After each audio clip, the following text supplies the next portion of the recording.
grandfather and a grandson spend the summer together. And what does the grandson pick up from the grandfather? It wasn't good.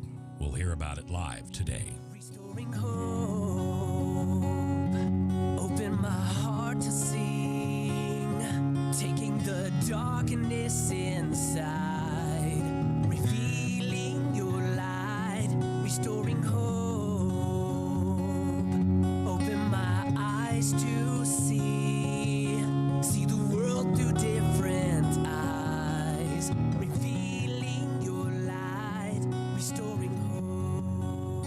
It's the 11th day of August in the Lord's year 2013. I'm J. Michael McCoy, and this is Restoring Hope Live, a weekly ministry about life's hurts, habits, and hang-ups. And how do we as Christians live through life's hurts, habits, and hang-ups? Because life's going to deliver life at its terms no matter what our religion is, what our faith is, what our walk is.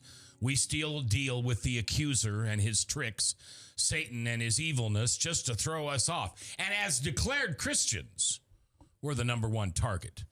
Today, I'm going to read you a letter from a grandfather in the southwestern part of our country. And it's going to relate to every single family out there. And then I'm going to ask you, and he's listening, did the grandfather do the right thing? I spoke to this gentleman on the phone. He sent me a letter after the three of us did the show on his alcoholism as a disease or just a bad habit. And he sent me a letter, and I talked to him on the phone. Southern gentleman. He's like talking to Andy Griffith with a Southern drawl. Really neat guy, but fears recognition even by the phone. So you'll just have to trust that it's the real deal. I'm going to read you the letter first, if I may. Mac, I apologize I'm not being able to be with you in person to share my story, but I cannot take the slightest chance that my voice would be recognized. I live in guilt and regret each and every day for what happened to my family this past year. I'm a retired physician living in the southwestern part of our country. A couple of years ago, I fell off a ladder and injured my back. I required a procedure on my back. After surgery, I was in great pain and was prescribed oxycodone. Did I pronounce that right, Joe? You did. Okay. It is an opioid that treats severe pain. In the beginning, I took them as instructed, 1 to 2 every day for my severe pain in my lower back. But then I began to notice that the pain was returning sooner and sooner between taking my medications. As a physician of 40 years plus, I realized the risk of increasing my medications to arrest the pain, but thought I could handle it. I requested additional prescriptions from a local physician and increased the dosage of the oxycodone. After receiving the verbal warning from him of the high rate of dependency this drug carried with it, I was careful. He added, among maturing teenagers, it could cause great hormone swings and violent outbreaks. I heeded the warning, take the prescription home and vowing not to take it every day. I had no idea that was not the risk I should be concerned about. All right, let's stop there for just a second and just tell me about oxycodone. That's heroin. It's opiates. It's basically a man-made heroin. Synthetic. Does the same thing that the heroin you buy on the streets does. And what is heroin? It's a painkiller. It's an analgesic. And essentially what it does is it limits the receptor's ability to gather the information that you're in pain. And the problem is, especially with prescription opiates as well as just heroin, it takes very, very little time to become dependent on it, physically dependent, which basically means that once you remove that from your system, you're going to have physical withdrawals and emotional withdrawals, and you're really going to be craving it very, very quickly. All right, now hold on, because I don't understand what you just said. I thought you would say you have withdrawals of great pain in your body. You didn't mention pain.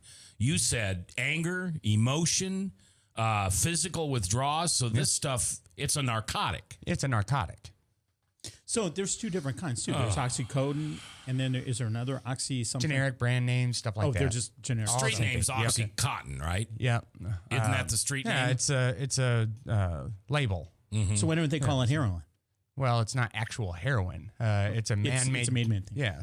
So heroin, my mind, you shoot it up, and that's one way. That's how you administer it. This you don't. You can pretty much roll around in it. You can shoot it, snort it, smoke it, whatever. Several different delivery methods. Yeah. Most of the time, and the it's same for all of these. So even the synthetics, the pills that you'll get from your doctor, I mean, you can crush those up and melt them down and shoot them. And what's the advantage of that? It gets you in your bloodstream faster. It just works faster. Yeah. I see. Okay. How long has it been around? Oh, centuries, forever. Well, heroin has been, but how about opium? I mean, you even see. I was watching Tombstone in the middle of the night the other night. It came on, and that used to be that's what they'd give you for headaches. It was opium. It's all the same thing. It's just been through different derivatives. So. All right, and it's legal. OxyContin is legal. Oxycodone, hydrocodone's all the same things.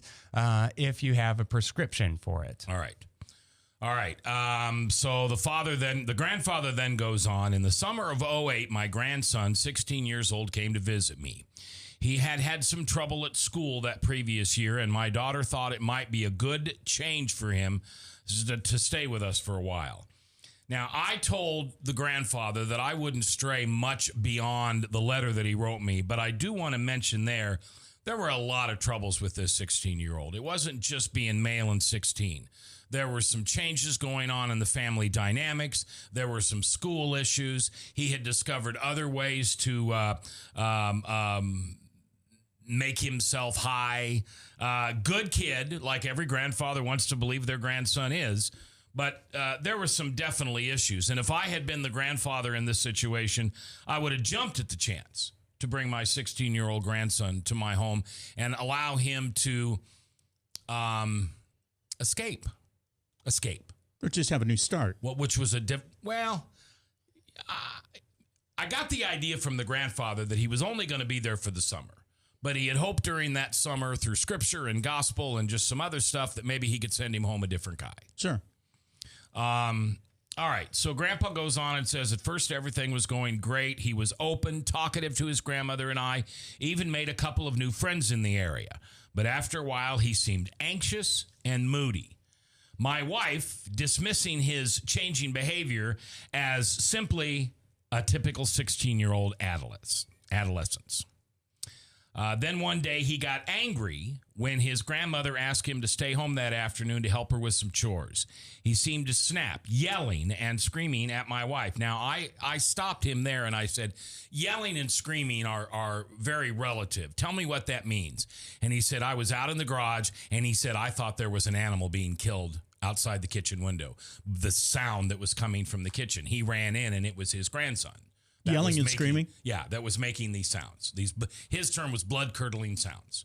He was really letting go on Grandma. Is that typical? Yeah? No? I don't know. He's freaking out. Yeah, he's freaking out. Okay. My wife was beside herself. She would make what would make our grandson act so violent and abusive? We decided to call our daughter to see if there had been similar outbreaks in the past.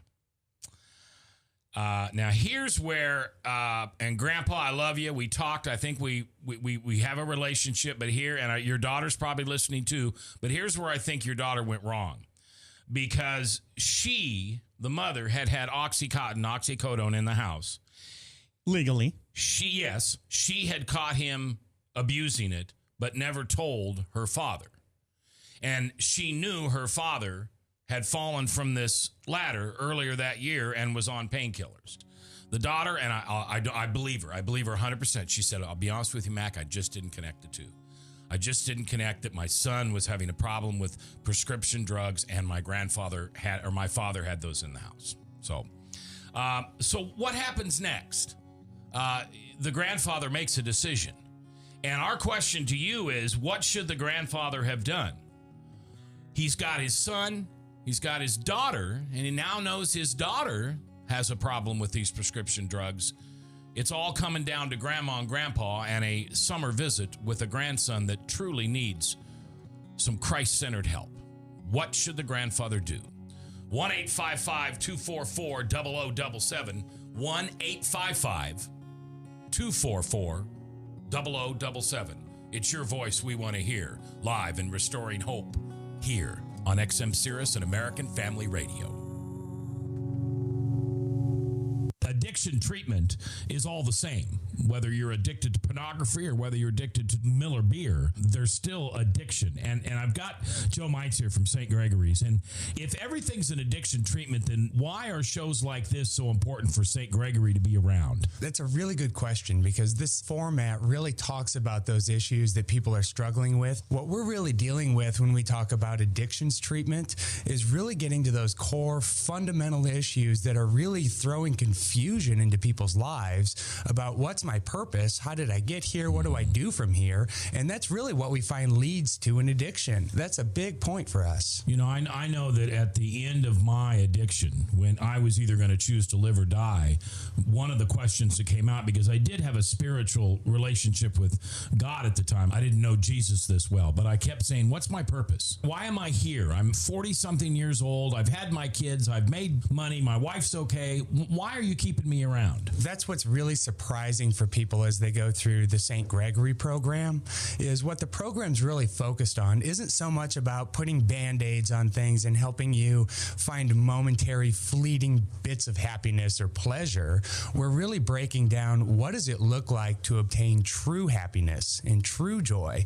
We're really making an effort to help people heal completely from the inside out and help them to reach a higher goal as opposed to just being sober. We're not looking at sobriety as the end goal. We're looking at your life. We're really looking at the big things that you really want to accomplish, not to help not do. Yeah, because if you're not sober, if you're alcoholic or addicted to drugs or depression medicine or anything like that, you really can't get to start. That's right. You'll see someone come out of a recovery program when sobriety is their primary focus in life. That's the end game. And they get there and, well, nothing really comes from just sobriety, and they start thinking, is this it? Well, no. The whole point is that's not it. The point is, let's go and achieve things with the rest of your life. Let's really be involved and engaged in those things that really are going to bring you happiness and joy. And that's a very different approach. We really want to make sure that people are grasping this idea that life is very big, and it can be very big for them. And they've come to this point where all they understand is this little world of being caught in the cycle of addiction and dependencies. We're helping to break that, not just for the sake of breaking addiction and dependencies, but so they can go on and live out their life with purpose and meaning. Yeah, I hear so many people talk about after they get sober and after the desire to drink or drug or whatever is lifted from them, then they realize how messed up their life is. That's exactly right. They've been swallowing it and burying it, and they can't feel the pain. And when they begin to feel the pain, that's when somebody like St. Gregory's can come in and, you know, literally one hand at a time, pull them out of that dark hole. That's right. What St. Gregory Retreat Center does, we're going to start from the beginning. We're going to really get a full understanding of what's truly going on here. And by that, I'm not talking about, well, you drink too much or you're using drugs. The real problem is what is the emotional turmoil that's really causing you to respond to life in an unhealthy way? How do we help you to challenge those beliefs that you may have about yourself in a way that helps you not to just move on with life and not be reactive to things, but truly understand the real logic behind why are you believing what you're believing? How are you really pursuing a life of joy and happiness? All right, how do we get a hold of St. Gregory's? You can get a hold of St. Gregory's at 888-778-5833. Our counselors are always available. That's 888-778-5833. The website is stgregoryctr.com, and you can just do a Google search for St. Gregory Retreat Center, and that'll come right up. Restoring hope. Open my heart to sing. Taking the darkness inside. Revealing your light. Restoring hope. A summer retreat for a teen from a family that was falling apart. An opportunity for a grandmother and a grandfather to bond with their 16-year-old grandchild.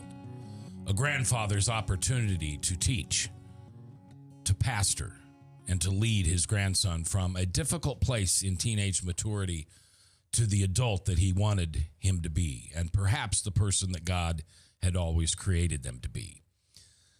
Good evening. It's the 11th day of August in the Lord's year 2013. I'm J. Michael McCoy, and this is Restoring Hope Live. You can visit us at our website at restoringhopelive.com. Your comments are always welcome, and that's where these came from. The letter that I've been reading you from a retired doctor who's living in the southwest part of America in retirement. Southern gentleman. I can't do imitations very well in my life, but I really can't do a Southern gentleman. But it was like talking to Andy Griffith with a Southern draw. It was just wonderful. And he wrote me a letter about falling off the ladder, being prescribed oxycodone, handling it very well, and then realizing that when his grandson came to visit that summer, he had gotten into his Oxycontin. So he literally fell off a ladder. He literally fell off a ladder. And then he went to the doctor. And he said, yeah, well, they did surgery on number 5 and number 6 lumbar, so way down in the lower back. And he was in pain, so they prescribed him oxycodone, which is okay. I mean, everything's fine. Why are they prescribing that if it's so addictive? That's a good point. Why do they prescribe something that's so addictive? I think back on Ambien. Ambien was such a horrible narcotic that so many people got addicted to. And now you can get Ambien without the narcotical part, right? Narcotical. That's probably not the right word. Well, kind of. Yeah, it comes with a boat.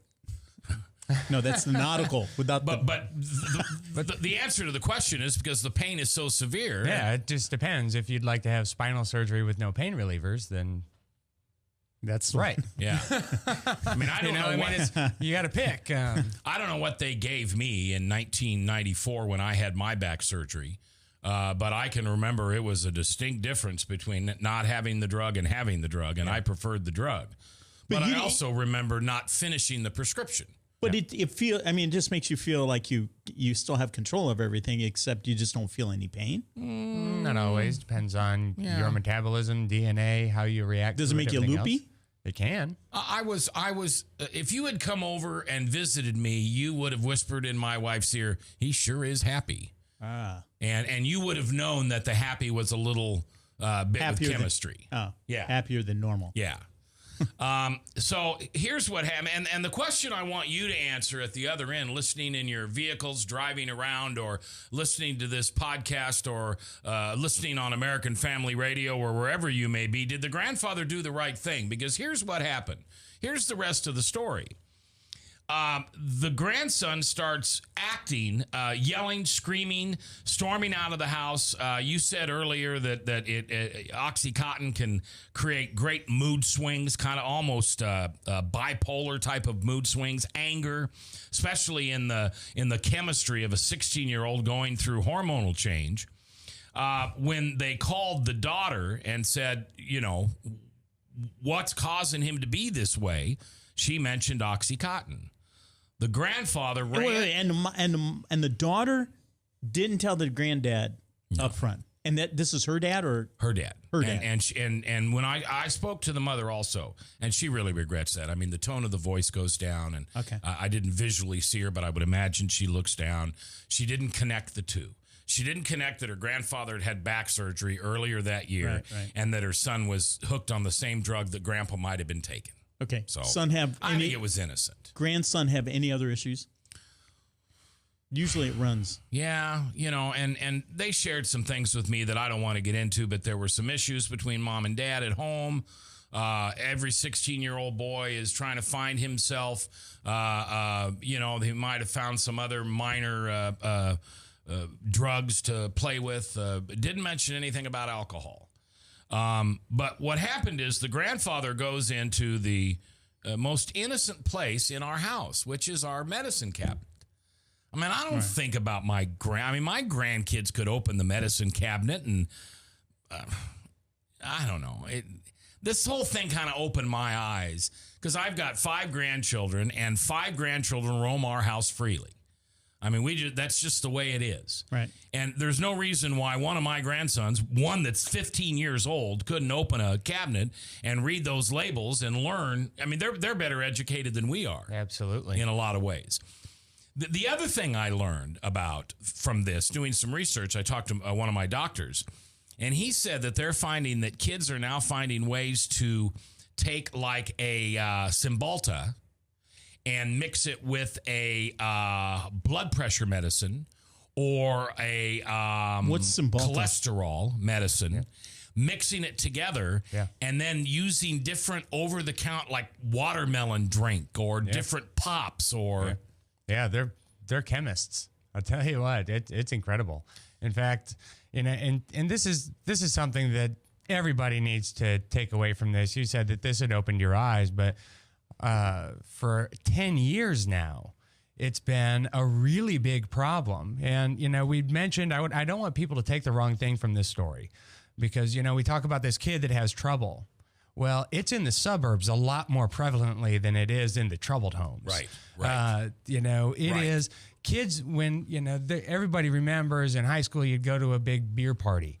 Now they have farm parties, Right. which is PHARM, as in pharmaceutical. And they go to your medicine cabinet. Yep. They go to mom and dad's medicine cabinet, take everything they can, show up at somebody's house. They dump it all into a fishbowl. Yep. And when you show up, you grab a handful.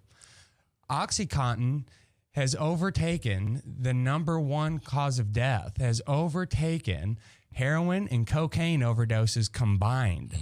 Wow. Prescription drugs are such a big problem.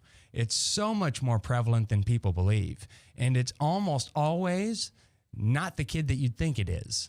It's almost always that athlete. It's amazing. Yeah. And what we really see, in fact, it's a national show, but we're here in Iowa. A couple of weeks ago, there was a picture on the front page of the paper. All of this methamphetamine had been confiscated, as well as a really large quantity of heroin.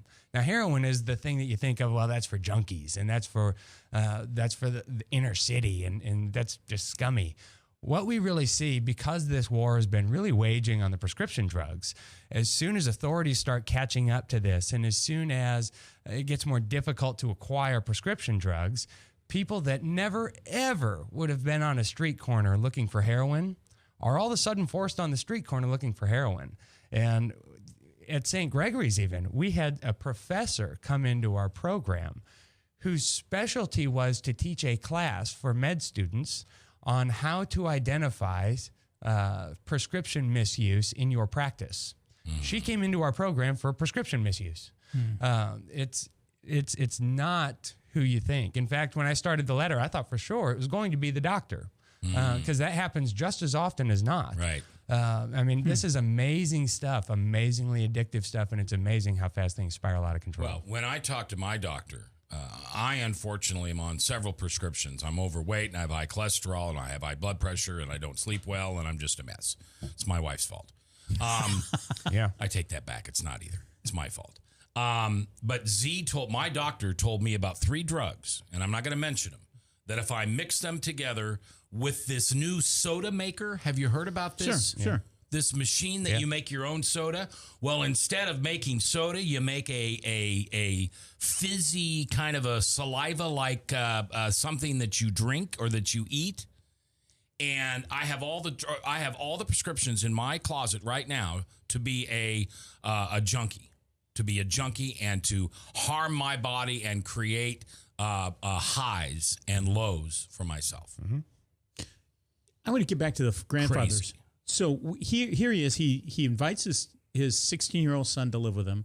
The son gets in the medicine cabinet, starts taking his OxyContin. Right. And the grandfather calls his daughter, what's going on? And then they discover it. Now Right. what happens? Well, and we're coming up for a break, but I will tell you what the kid had done is he had found, and maybe you know what it is, maybe you don't want to mention the name of it, but apparently there is an over-the-counter drug that looks very, very similar to a tab of OxyContin. And the kid knew this, so he went and bought that, took Grandpa's OxyContin, and replaced it with this. Well, Grandpa, I don't look at my pills when I take them. He doesn't examine the pills. He just opened the bottle, took a pill, and took one. He had no OxyContin in that bottle of almost a full prescription. Wow. And the kid had been taking them for several, what did they say here? For about a week and a half. They had been taking them. So what should the grandparents have done? What would you do if you're grandpa? That's what we want to talk about from this point on. I can tell you what they did. I will tell you what they did by the end of the program, but it's your voice I want to hear. As a Christian, what would you have done? 1-855-244-0077 live on Restoring Hope Live, brought to you by St. Gregory's Retreat Center live. powered by webcastonelive.com. Restoring hope.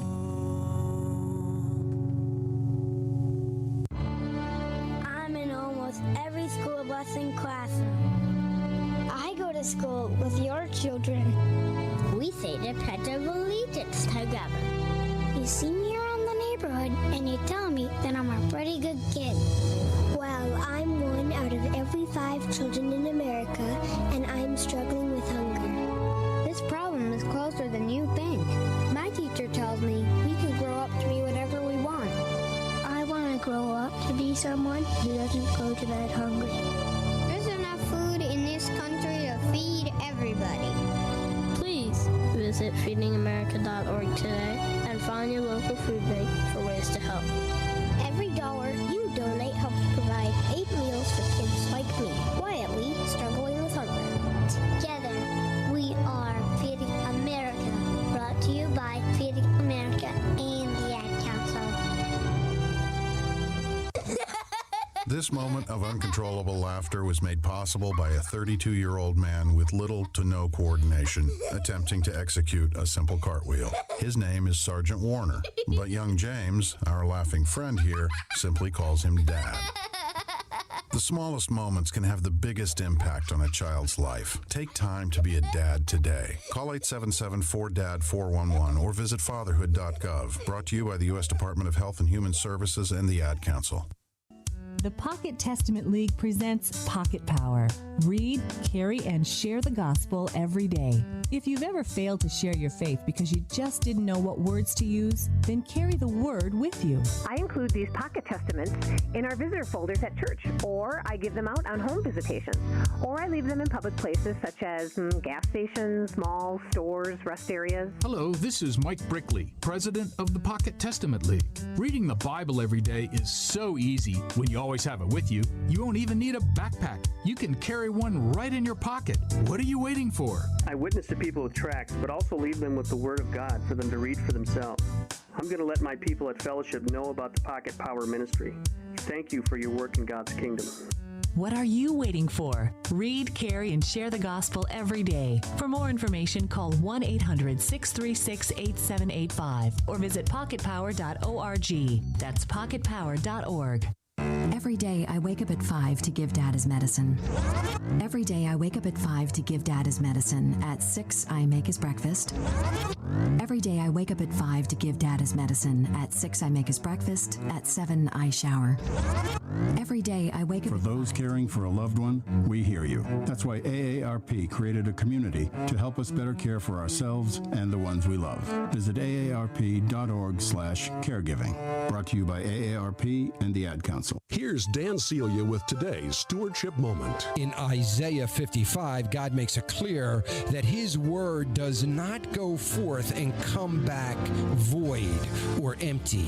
He says this, "But I shall accomplish that which I purpose. I shall succeed in the things for which I sent it." Listen, I don't know about you, but I have never found a place in all of Scripture that when God spoke, nothing happened. Listen, whenever Jesus spoke, it came to pass. In my life, whether it was destruction, healing, or love, something happened when God spoke. When you read the Bible or pray, listen to what God has to say about His will for your life. You've just heard a Stewardship Moment with Dan Celia of Financial Issues Ministry, helping you plan, give, and invest wisely. For more information, log on to financialissues.org. That's financialissues.org. Restoring hope. Open my heart to sing. Taking the darkness inside. Revealing your light. Restoring hope. 11th day of August in the Lord's year 2013. I'm J. Michael McCoy. Thanks for listening. I love my job. I couldn't do it without you. Right here, powered by webcastonelive.com.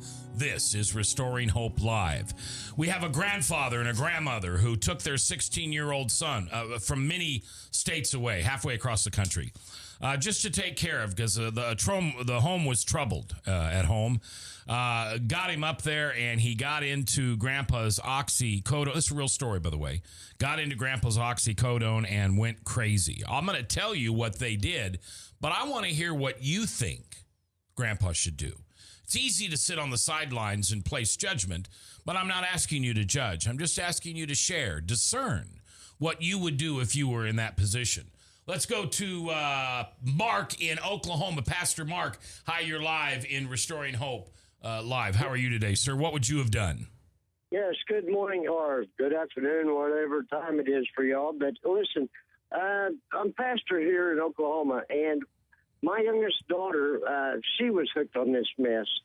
And when she, even though now she turned her life over to God and she's off of this, when she comes to the house, we even lock up even our aspirin because we know how devastating this stuff is. I don't know what he did, but what we do and what we see with this is we have a growing problem with the youth and the adults. And like you said earlier, I don't even know why this stuff is even out there so easily to get a hold of. Well, it's out there for adults like this grandfather who used it completely within his prescription and relieved what would be horrific back pain after back surgery. Yes, I heard that. Yeah, hold on one second, please. Are we holding on? Yeah, I think so. Okay. How much room is there? One moment, America. 18 foot? Yeah. Yeah, so you have about a foot and a half. All right, let's go to Well, Bob. I mean, wait, before we go Mark. too far, so what is the solution? Are we supposed to lock up all of our drugs then? Well, his daughter had a problem with prescription drugs, so they locked up all their prescription drugs. If your son living at home had an alcohol problem, would you keep all the alcohol out on the bar? Yeah, good point. The other, Okay. yeah, no, of course, I want Yeah. to keep it out. I would.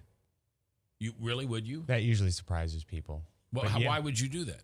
Because statistically, if somebody returns from, let's say they go into treatment and they return back home and everybody's tiptoeing around them as though it could be their fault for putting a trigger in their pathway that causes a relapse, and they hide all the beer and they pretend like life isn't really real, but only in front of him, that'll drive you to a relapse faster than having alcohol available. I actually agree with him. If you come into my house, my wife's got her wine bottles. I have a bottle of some real expensive bourbon that I usually give to friends, and it doesn't impact me at all. The purpose of recovery and sobriety is facing real reality. Yeah. So what And you're it's saying not is just really don't lock it real up? if- Are you saying you shouldn't lock it up? Yeah. This OxyContin? I mean, if we know that somebody in our house is I'm not saying you want to tempt somebody with it, but if you have to lock it up to keep from a relapse, Yeah. they're going to relapse. Yeah, they're gonna regardless relapse. of whether you lock it up or not. And I know Yeah. this. When I was using, you could lock up whatever you wanted to. It'd only take me about an hour to get. Yeah. one way or another. It's Yeah, I agree with that. It's like, hey, I agree with that. Now, let me ask you this question. A guy, and I'm going to stereotype a little bit Yeah. here, but a guy high on marijuana, his eyes are lazy, and, he's kind of like this, and he's eating Cheetos, and everything's cool, man. A guy on Coke, his eyes are tight, and he's sniffing, and he's wiping the bottom of his nose. A guy who's an alcoholic just disappears from time to time so he can go get another drink. What's the sign of somebody high on Oxycontin? Yeah, it's a sedative, and that's the big thing. I mean, whether it's alcohol, coke, marijuana, whatever it is, the signs. Okay, there's some physical signs, but at the end of the day, it's always emotional and behavioral. As soon as they start withdrawing from people, as soon as they start, their priorities in life start to shift, and they're just for whatever reason not that same person. And this is why a lot of times it looks like depression. It looks like some sort of mood disorder. That's why everybody's diagnosed with a mood disorder because there's, and those are really the big things to be watching for. But for an immediate high, if somebody's honestly abusing an opiate, it looks like a heroin use in the movies. It really does. I mean, it's a major depressant, and yeah. Okay. So. You asked earlier what Cymbalta is. Cymbalta is and jump in if I don't get this right, Joe. Cymbalta is the highest level of antidepressant medicine that the doctor will prescribe to you. Okay. After that, it's the L word. What is that? The L word. Lithium. Oh, that's a battery. No. Do they still prescribe lithium? Yeah, they prescribe lithium. Okay. But at that point, fits. you're a mental patient, aren't you? We're really talking sedative hypnotics here, more than just like a serotonin reuptake inhibitor. Sure. So. Yeah, to get a prescription for Cymbalta, you have had to fail on 3 other levels of antidepressant drugs. And you're saying don't lock it up. Yeah, that seems so counterintuitive. No, it makes sense. If they want to get it, they're going to get it. Okay, so you're never gonna be able to heal them or allow them to heal themselves by hiding it. Yeah, it does make sense though, and it's just like, well, let's make it more available so nobody wants to use it. Well, what about beer? Should they ever be allowed to go into a gas station again? What do you mean? Like an alcoholic, should we not let them? Well, no, I understand your line of reasoning, but Yeah. if I've got somebody who's really dealing with this drug and I make it available to them, it seems counterintuitive. You're not making it available. It's your drug. It's in your private possession. Well, I just think it's counterintuitive. I just want to lay a temptation out in front of and somebody. that's what I'm saying. I mean, I'm not saying stick it out on the counter and lay a bunch of pills out. But what I do hear you saying, and I totally agree with that, is that somehow we got to get beyond this so that they can control themselves. Right. I don't have to police you. Right. If that's what you're saying, I totally agree with that. Right. If you're locking it up, then they shouldn't be in your house. They should be in a treatment center. Right. Right. Good All point. right, let's go. Bob Monster at the Cat in the Hat, who watches our chat, is in, I think, Oklahoma, training, but he's listening. And of course, he is a forensic scientist and he is an expert on this. Bob, thanks for joining us today. Is it Oklahoma you're in? No, I'm in Missouri, headed back to Iowa. Okay. For training. Oklahoma and Missouri are basically the same state. Bob. I've heard that. Yeah. I've heard that. Yeah, but I've been listening in, and you're coming in loud and clear, so it's good. On XM 131, I'm listening. And one of the other concerns people have is, for instance, if you're selling your home and you have a realtor there in your home and you have a couple of people that come in, one person occupies the realtor's time and the other person goes and cleans out medicine chests. If they're looking for those prescription drugs, that's where they're going to go look. And Absolutely true, Bob. That's a really good point. yeah, and the other thing is if you have, kids that are coming over to the house. All right. And we are no longer loud and clear on 131. The cell phone is not. I'll bet you I know exactly where he's at. Yeah. He's about 8 miles north of Osceola right now. Well, I'll say this definitely, and I think what he was about to say is when you do want to lock it up and make sure it's protected is with kids around, little kids. Because that's huge poison concern. I mean, pills are candy. It's the same reason why they put the childproof caps on Tylenol. I thought you get into Tylenol, and that's a problem. You get into Oxycontin. Why are you guys keeping drugs around your house anyway? I thought you were supposed to take them till they're gone. Well, if you're still taking them. Yeah. Like You're this in grandfather process. was. He was still on his course. He was It still sounds in like his regimen. yeah, but it sounds like he. Well, maybe I read that wrong, but it sounds like he just didn't use them all, so he stored them No, in case he he was ever still needed in them. his No, regimen. he was still and 1 to 2 every experiencing day for pain. severe pain. Okay. Yeah. Okay. Well, didn't he notice that it wasn't working? Because Well, that's what kids he swapped them said. out. His pain would return sooner and sooner each time, and it was just like, geez, these things aren't working. Well, what he's finding out is he wasn't getting the real McCoy there. He was actually. And I say this with all respect. You and your wife raised 3 wonderful children in a Christ-centered home where there were no alcohol, there were no drugs. You have the greatest relationship with your children. I really honor and love you for that. And you and your wife are obviously in very good physical condition. Now, I am not. I am a person who does not exercise, who eats the wrong things, and I have blood pressure medicine, I have cholesterol medicine, I have antidepressant medicine, and what I learned this week just blew me away, Joe. Took me right back to the opening of Harbor. Mm-hmm. My doctor told me if I chose to mix with chemistry 3 of my drugs together with one more item that I could buy over the counter, I would have one powerful sedative. And kids know that because they get it off the internet. All right, phone lines open at 1-855-244-0077. Joe and I are going to have a conversation in a minute about drugs and alcohol and abuse and what you can do to get help. And that's St. Gregory's. You'll learn some things. And if you have any more questions, feel free to call us here or to call St. Gregory's. The numbers are posted on the internet. I'm J. Michael McCoy. If I haven't told you lately, thanks for listening. I love this job and I couldn't do it without you. By the way, next week, a guy who's just got an incredible story. drugs and alcohol and abuse and just born with a silver spoon in his hand. And then one day Jesus showed up and changed his life. Megs next week here on Restoring Hope. Restoring hope. I'm J. Michael McCoy with Joe Mines from St. Gregory Retreat Center.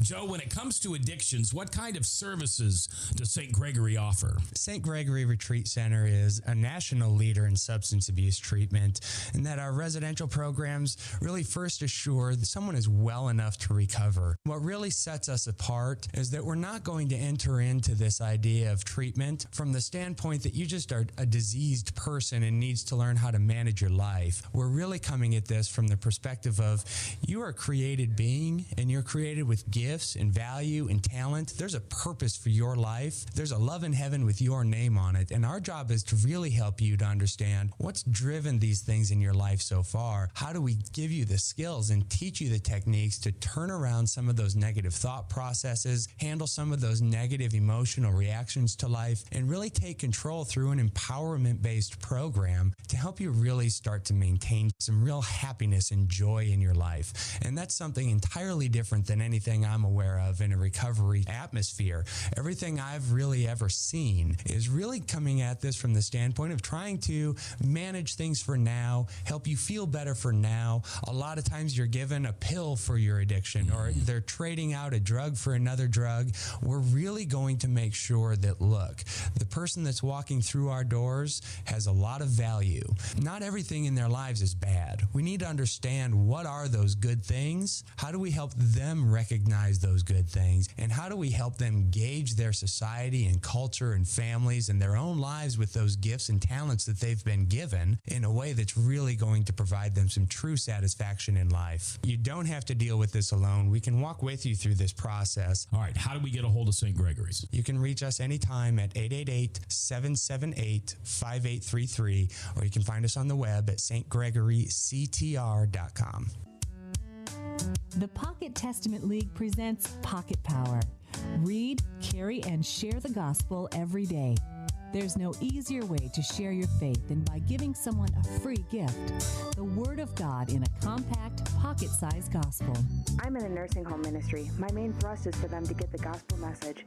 I've used the Gospel of John booklets here, and when we travel or go out to eat. This is Mike Brickley, president of the Pocket Testament League.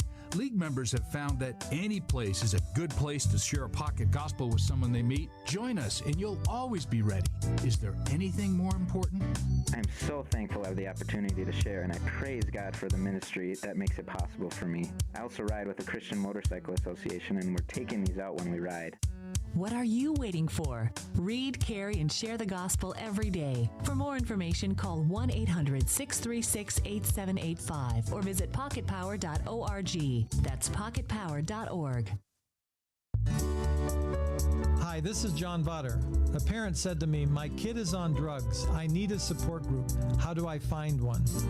Well, if you have a kid who's abusing drugs and you're willing to go to a support group, I congratulate you. Lots of parents are unwilling to go get help from other parents. When my wife and I were in the midst of accepting the truth that drugs had invaded our family, we were advised to go to a support group. And the drug counselor who gave us this advice said, "You may have to go to more than one group before you find the group to which you can relate. This can take a lot of work and effort, but we thank God that we found a group. We found a group of people where we could share, whose experiences were more advanced than ours, who told us that God was still alive, He was still working in our lives and our kids' lives, and frankly, we would not have survived without that group. It was a help." Visit lighthousenetwork.org. Restoring hope. Open my heart to sing. Taking the darkness inside. Revealing your light. Restoring hope. 11 minutes before the top on this 11th day of August in the Lord's year 2013. I'm J. Michael McCoy. This is Restoring Hope. We are pleased to have Maddie and Eric producing the show today. Of course, Bob Montserrat on the road.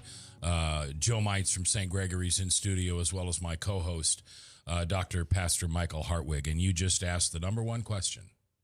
where is God in all this? Yeah. Where is God in the center of abuse? Where is God in the center of addiction? Where is he at, Joe? Same place he is with every sin that we commit every single day. Addiction isn't much different than any other sin.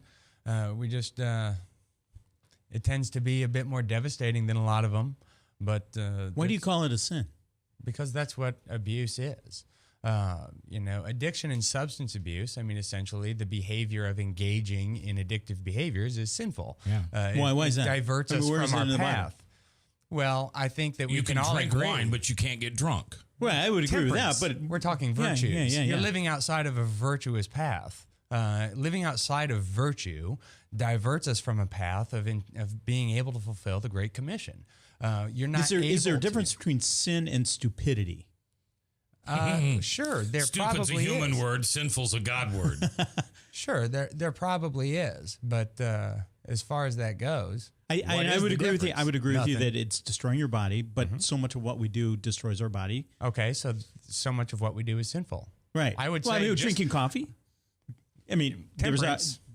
everything in moderation. I would agree with Temperance. that. And what is that point? Where is that line where it comes that? All right, I want to take a call from Fred in Tennessee. I think this is an important call. And, Joe, I'm going to call on you. And I know you're not an expert. I know you're not a physician.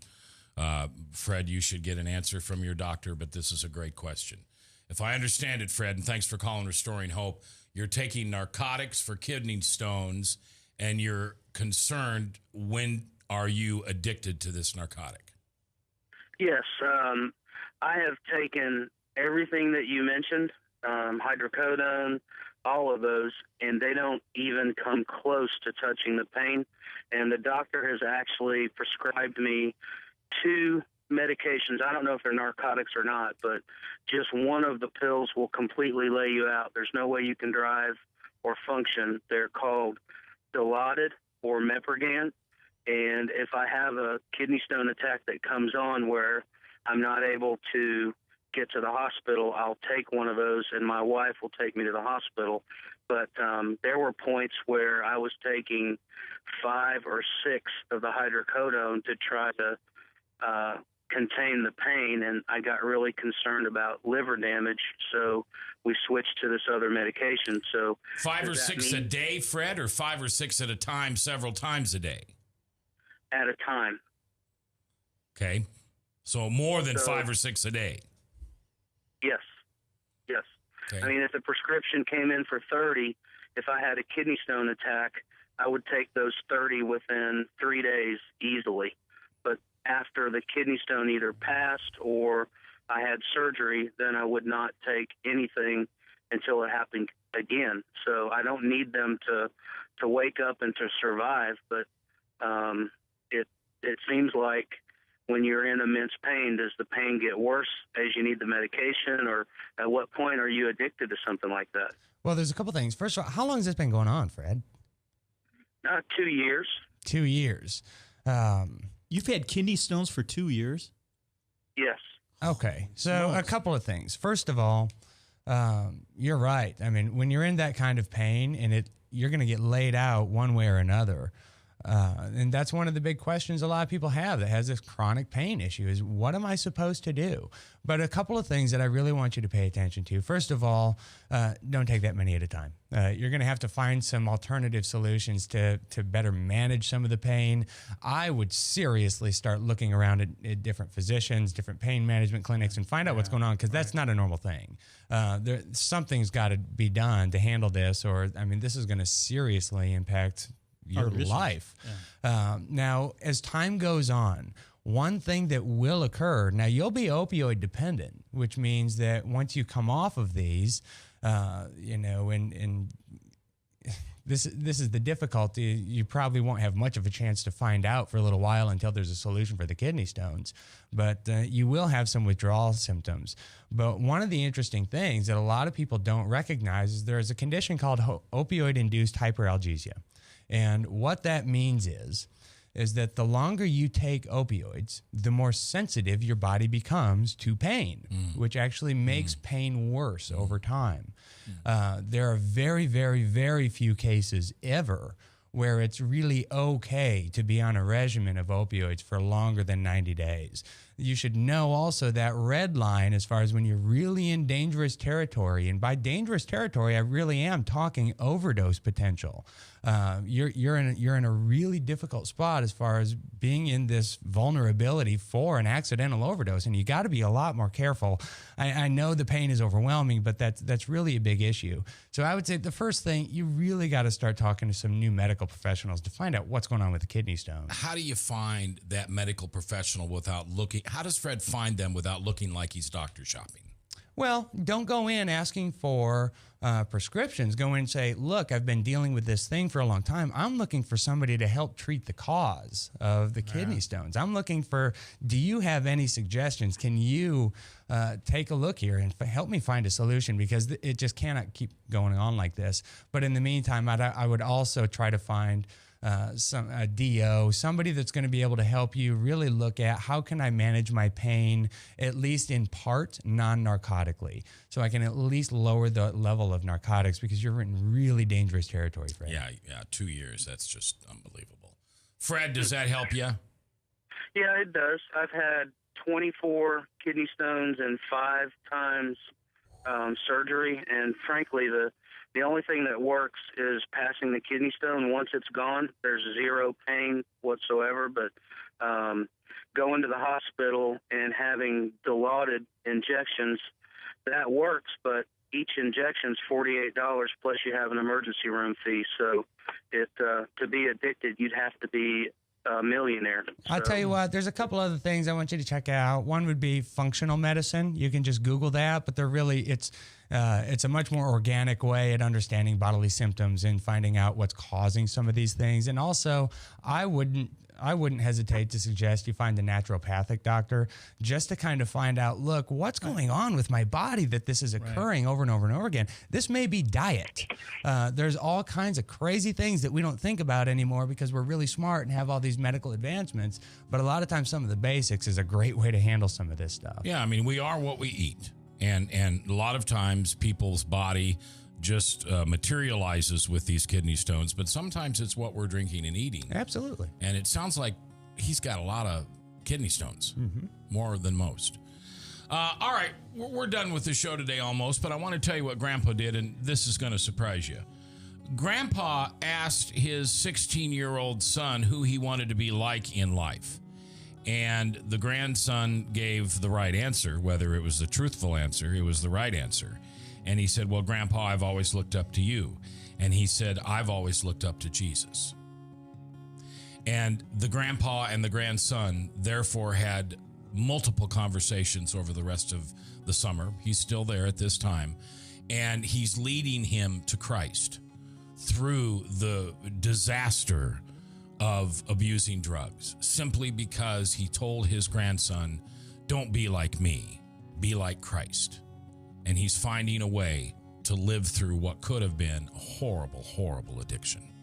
And my love and congratulations out to that family, and thanks for letting me in your life on this beautiful situation where not only are we solving maybe an addiction problem, but maybe bringing someone to Christ. Okay, men and ladies, thanks for being here today. Next week, an incredible story about a man born with a silver spoon, almost wrecked his life, and then Jesus stepped in and saved him, and now this man is a Matthew 28 guy all the way. We'll see you next week. Until then, don't forget to pray. Just pray. Live here on Restoring Hope.